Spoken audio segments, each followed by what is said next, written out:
Assalamualaikum warahmatullahi wabarakatuh. Selamat pagi. Hari ini saya sedang berada di sebelah rumah cacing atau worm house yang kita buat sendiri. Jadi kami biasanya menggunakan casing ataupun cairannya ataupun worm juice-nya ini untuk menghidupkan tanah. Dan kami mengintegrasikan cacing ini juga sebagai pengolah limbah dari sisa makanan dapur. Nah, cacing ini merupakan sebuah makhluk yang memiliki kelebihan. Diantaranya adalah dia sebagai salah satu rantai ekosistem di dalam tanah, yang mana dia ada beberapa fungsi tergantung dengan habitat dia di dalam tanah. Jadi ada beberapa habitat cacing di dalam tanah. Biasanya kita menyebutnya ada epigate, ada endogate, ada epiendogate, dan juga anekit gitu ya. Nah, cacing kompos ini merupakan salah satu jenis cacing epigate, yang mana dia berada di atas, biasanya berada di atas permukaan tanah, berada di lapisan humus. Dia mengurai bahan-bahan organik misalnya ketika di alam itu, dan juga misalnya dia memakan misalnya buah-buahan yang jatuh ke tanah, lalu juga daun-daun kering yang ada di tanah. Dia berfungsi untuk mengurai itu gitu ya, yang nantinya selanjutnya akan diurai kembali oleh cacing endogenik, jenis endogenik ataupun anekit gitu ya, yang dia jauh ke dalam tanah gitu ya, yang dia akan membuat lubang-lubang di dalam tanah dan juga mengaerasi tanah. Nah, yang akan sekarang kita kita panen airnya adalah merupakan jenis cacing epigate ya. Yang tadi ya, dia biasanya berada di permukaan tanah dan juga mengurai bahan-bahan organik. Dan ini adalah jenis cacing epigate tersebut, yaitu cacing tiger atau Eisenia foetida gitu ya. Nah, ukuran cacingnya lebih kecil dibandingkan dengan cacing tanah yang pada umumnya ya. Nah, yang kita biasa temui dalam tanah gitu ya. Nah, ini cacing-cacingnya ya. Dan ini kebetulan kita belum panen cacingnya, dan biasanya kita memanen airnya gitu ya. Kita memanen worm juice ya, worm juice atau cairan dari yang dihasilkan dari cacing ini ya, cacing tiger ini. Cacing kompos ini juga tidak menyukai makanan yang mengandung vitamin C yang tinggi, misalnya cabai, terus lemon, jeruk ya. Kita tidak memberikan itu ke cacing ini. Dan itu juga misalnya bawang, lalu juga minyak ya, karena kenapa gitu, karena tadi ya cacing ini memiliki kulit yang sangat sensitif gitu ya, sehingga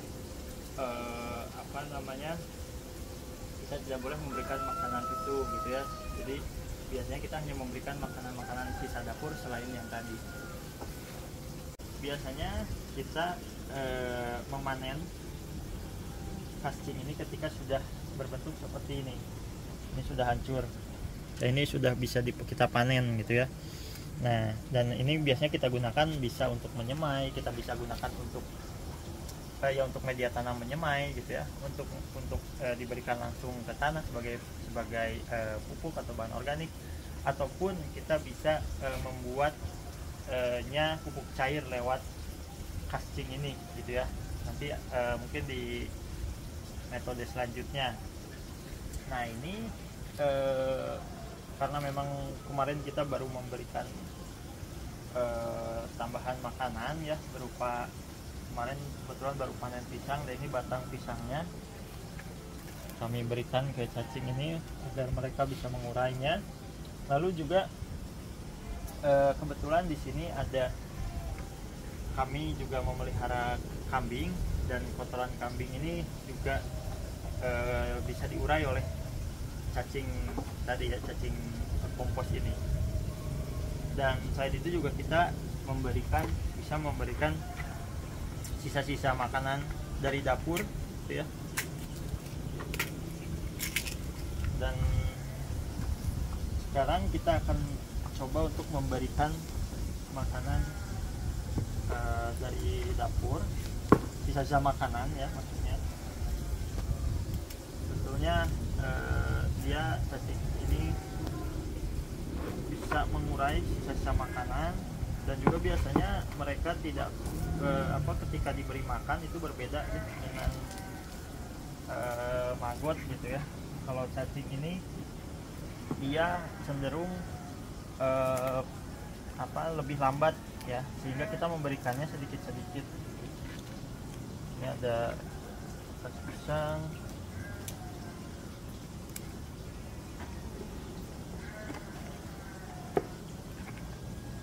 ada kentang telur, ada tas wortel. Nah, biasanya kita coba masukkan sedikit, terus nanti diurai oleh cacingnya.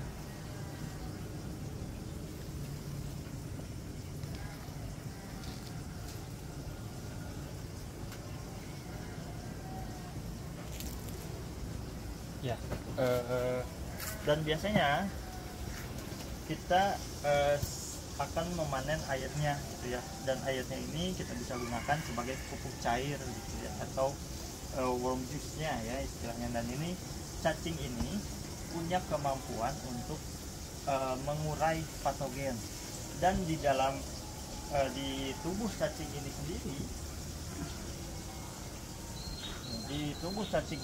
ini sendiri, memiliki lendir, yang mana lendir ini mengandung 5 zat pengatur tumbuh pada tanaman gitu ya.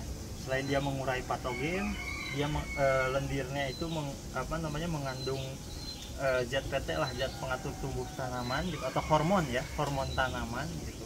Sehingga ketika kita panen dan kita gunakan worm juice-nya ini, nah ini worm juice-nya ini bisa kita langsung aplikasikan langsung ke tanah untuk memperbaiki tanah, karena sudah mengandung banyak sekali mikroba di sini. Nah, setelah kita ambil, biasanya kita gantikan dengan ember yang baru. Dan untuk memanen airnya, kita tinggal berikan air biasa ya, air kolam, air keran dan sebagainya.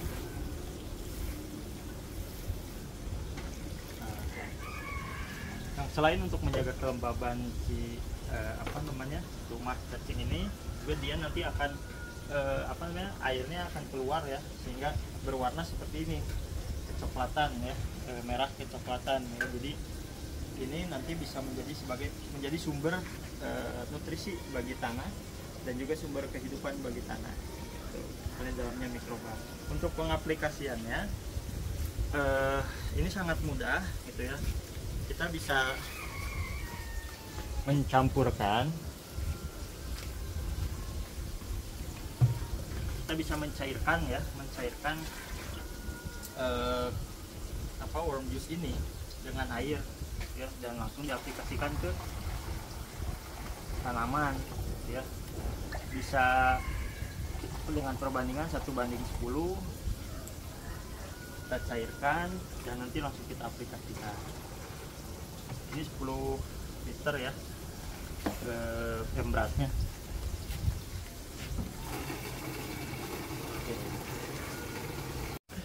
Nah, selanjutnya kita bisa langsung menyiramkan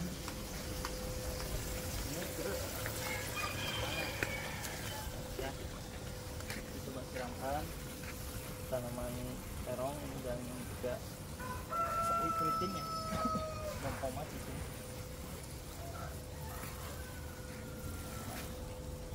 Jadi selain mengandung unsur hara yang tinggi, juga di sini ada mikroba ya, mikroba yang membantu untuk melakukan mineralisasi terhadap unsur-unsur yang akhirnya bisa dikonsumsi oleh tanaman atau bisa diserap oleh tanaman gitu. Nah, jadi cacing itu juga memiliki banyak manfaat gitu ya, sehingga kita bisa, biasanya kita kan melihat cacing sebagai sesuatu yang menjijikan gitu. Tapi ternyata cacing itu diciptakan begitu luar biasa ya, begitu memiliki fungsi yang bermanfaat untuk tanah, untuk lingkungan sekitar kita gitu. Sehingga kita bisa memulai untuk menghargai salah satu makhluk ini gitu ya. Salah satunya adalah cacing. Terima kasih.